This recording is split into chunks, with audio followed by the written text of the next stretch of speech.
आदरणीय अध्यक्ष महोदय और मंच पे आसीन comrade Pradeep Singh Thakur, comrade Rangaiah, comrade Subhash Dev, MLPD के कॉमरेड सुमित चक्रवर्ती एवं अन्य मंचासीन कॉमरेड्स और इस महाधिवेशन में पार्टिसिपेट करने आए हुए तमाम डेलीगेट्स को मैं नेपाल की क्रांतिकारी जनता की ओर से और उसकी पार्टी नेपाल कम्युनिस्ट पार्टी मशाल की ओर से क्रांतिकारी लाल अभिवादन पेश करता हूं। अभिवादन। कॉमरेड्स, क्रांतिकारियों की भूमि तेलंगाना में जो आज ये एकता अधिवेशन हो रहा है, PCCI CPI-ML प्रजातंत्र और CPI-ML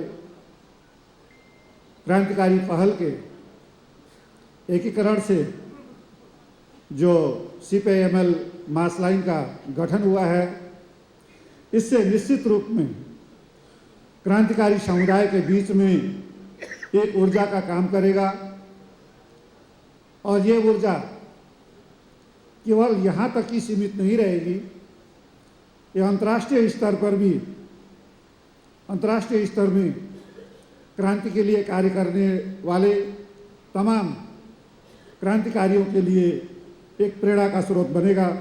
मुझे ये पूर्ण विश्वास है। अभी दुनिया में समाजवादी शक्तियां हावी है। समाजवादियों द्वारा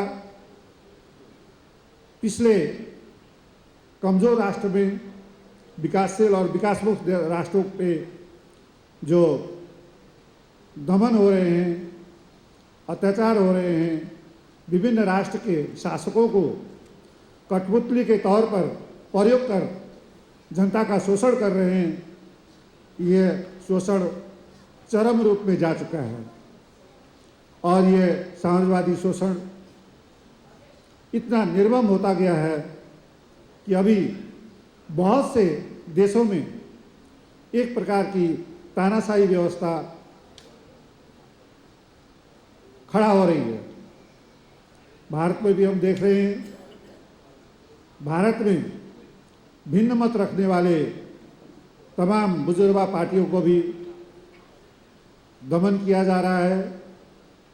केवल एक ही विचार, एक ही संप्रदाय को बढ़ावा दिया जा रहा है। तमाम शोषित, पीड़ित, मजदूर, किसान, दलित, आदिवासी, महिला, अल्पसंख्यक सभी के ऊपर हमले हो रहे हैं। भारत में ही नहीं, नेपाल में भी अभी कमोबेश यही स्थिति है। नेपाली जनता ने लंबे समय में संघर्ष करके नेपाल में राजतंत्र को खत्म किया और गणतंत्र की स्थापना की है।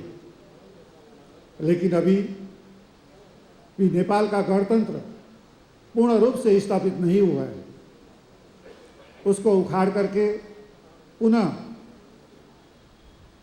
एक निरंकुश शासन लादने का प्रयास नेपाल में हो रहा है। उसके लिए भारत के RSS, BJP जो हिंदुत्ववादी विचारधारा वाले हैं, वो नेपाल के राजशाही को पुनः स्थापित करने के लिए कटिबद्ध है और नेपाल में प्रतिगामी पुनर्स्थापनावादी ताकतों को मदद कर रहे हैं। नेपाल के कुछ एक राजनीतिक दलों ने, जिन्होंने पीछे गणतंत्र स्थापना के लिए संघर्ष में हिस्सा लिया, लेकिन अपने सत्ता स्वार्थ के चलते उन्हें गणतंत्र की रक्षा के लिए कार्य करने के बजाय अपने सत्ता स्वार्थ के लिए पुराने विचार, पुरानी मान्यता के नाम पर, धर्म के नाम पर राजनीति सेकने की तैयारी कर रहे हैं और हो रही है। नेपाली जनता इस वक्त दो मोर्चे पे लड़ाई लड़ने के लिए बाध्य और संघर्ष कर रही है। पहला मोर्चा अपने हक हित को स्थापित करने के लिए, उसको बचाए रखने के लिए, जो बलिदानों से प्राप्त की गई गणतंत्र जिसकी विशेषता धर्मनिरपेक्षता भी है, उसको बचाए रखने के लिए एक तरफ संघर्ष कर रही है।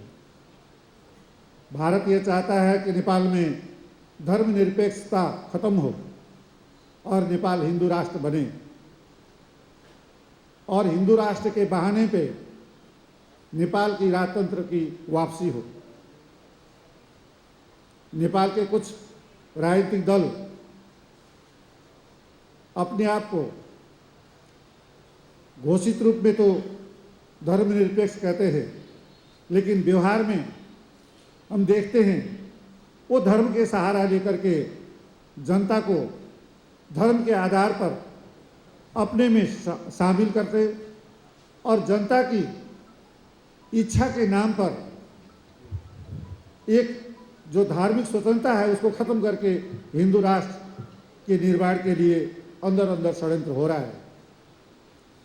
और दूसरा, नेपाल में समाजवादी हस्तक्षेप पहले से ज़्यादा बढ़ रहा है। पहले नेपाल में भारत का हस्तक्षेप ज़्यादा होता था, अमेरिका का भी हस्तक्षेप होता था। भारत का हस्तक्षेप, भारत परस्त राजनीतिक पार्टियां भी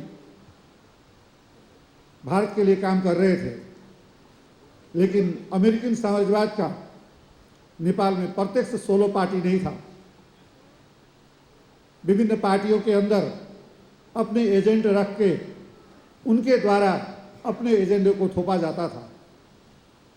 लेकिन हाल ही के दिनों में ये सामने आया है कि नेपाल में अमेरिका विशेष रूप से ध्यान दे रहा है और अपनी बात को मनवाने के लिए विभिन्न पार्टियों के अंदर के एजेंट के बजाय सोलो पार्टी गठन करके अपनी एक कठपुतली पार्टी गठन करके नेपाल में काम कर रहा है। नेपाल एक स्वतंत्र राष्ट्र है। नेपाल के दो पड़ोसी हैं, उत्तर में चीन, पूरब, पश्चिम और दक्षिण में भारत। निसंदेह दोनों देश साम्राज्यवादी देश हैं। दोनों अपने अपने स्वार्थ के लिए काम करते हैं। ऐसे में नेपाल का जो संबंध है तटस्थ का संबंध होना चाहिए, और नेपाल का आज तक का विदेश नीति भी असंलग्न परराष्ट्र नीति है। न किसी से बैर, न किसी से विशेष दोस्ती, सब हमारे दोस्त हैं, ऐसा परराष्ट्र नीति था नेपाल का। लेकिन इंडो पैसिफिक स्ट्रेटजी के तहत अमेरिका ने नेपाल में एमसीसी समझौता, मिलेनियम चैलेंज कॉरपोरेशन थोप दिया, और उस मिलेनियम चैलेंज कॉरपोरेशन का उद्देश्य निसंदेह चीन को घेरना है, और चीन को घेरने के लिए अपने कैंप का विस्तार करना है। षड्यंत्रों के तहत नेपाल को भी मिलेनियम चैलेंज कॉरपोरेशन का सदस्य बनाया। नेपाली जनता का व्यापक विरोध था कि यह कॉरपोरेशन, मिलेनियम चैलेंज कॉरपोरेशन का जो षड्यंत्र है, ये नेपाल के भविष्य के लिए खतरनाक है, नेपाल का सार्वभौम सत्ता के लिए खतरनाक है। उसमें ऐसे शर्त हैं जो नेपाल की राष्ट्रीयता, सार्वभौम सत्ता के खिलाफ है। लेकिन कुछ सत्ताधारी पार्टियों के लालच के चलते नेपाल में एमसीसी समझौता पास हुआ। सिर्फ एमसीसी समझौता ही नहीं, एसपीपी, स्टेट पार्टनरशिप प्रोग्राम के तहत और सैन्य एकीकरण, सैन्य सेना के तौर पर भी ज्वाइंट जाने की प्रस्ताव था, लेकिन नेपाली जनता के विरोध के चलते वो अधर में लटका हुआ है। लेकिन कहा नहीं जा सकता, क्योंकि नेपाल के राजनीतिक दल, चाहे वो यूएमएल हो, चाहे माओइस्ट हो, चाहे कांग्रेस हो, यह अपने पैरों में खड़े नहीं हैं। ये समाजवादी शक्तियों के इशारे में चलते हैं। समाजवाद के रिमोट के तहत ये काम करने वाले लोग हैं। इसीलिए कब पाला बदले नहीं कहा जा सकता।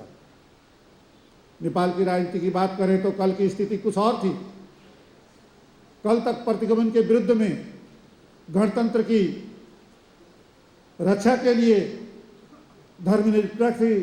धर्मनिरपेक्षता की रक्षा के लिए सरकार प्रतिबद्ध था। लेकिन आज हवा बदल गई है। आज सुबह सुबह न्यूज आ रहा है कि सरकार बदली जाएगी, सरकार का नेतृत्व सेम रहेगा, घटक दल बदले जाएंगे, यूएमएल सत्ता में आएगी। जो राष्ट्रद्रोही पार्टी बोल करके किनारा किया गया था, तथाकथित स्वतंत्र पार्टी रासपा सत्ता में आएगी और छोटा सा भी कैबिनेट बनेगा, इस तरह का न्यूज आया है। हमारी पार्टी की ये मान्यता है कि नेपाल में अभी भी प्रतिगमन का खतरा है। नेपाली जनता को अभी भी राजतंत्र के पुनर्स्थापना के खिलाफ अपनी लड़ाई को जारी रखने की आवश्यकता हमारी पार्टी महसूस कर रही है। और हमारी पार्टी यह महसूस करती है, यह धारणा है हमारी पार्टी का कि नेपाल में प्रतिगमन के विरुद्ध का गठबंधन की आवश्यकता है। एक तरफ तो हमें प्रतिगमन के विरुद्ध में नेपाली जनता के बलिदान से प्राप्त हकीकत को संरक्षण कर रहा है, दूसरा नेपाल के राष्ट्रीयता के क्षेत्र में जो हस्तक्षेप हो रहे हैं उसके खिलाफ भी हमें लामबंद होना है। आज इस ओकेशन में सीपीआईएमएल मास लाइन ने हमारी पार्टी को इनवाइट किया, उसके लिए हम आभार व्यक्त करते हैं। और इस आपके ऐतिहासिक महाधिवेशन में हमें यहाँ उपस्थित होने का गौरव हासिल हुआ है, उसके लिए हम अपनी पार्टी और इस महाधिवेशन आयोजक कमेटी को भी धन्यवाद देना चाहते हैं। निसंदेह आप लोगों का ये महाधिवेशन सफल रहेगा, क्योंकि क्रांतिकारी जुट रहे हैं और जुटने की जरूरत है।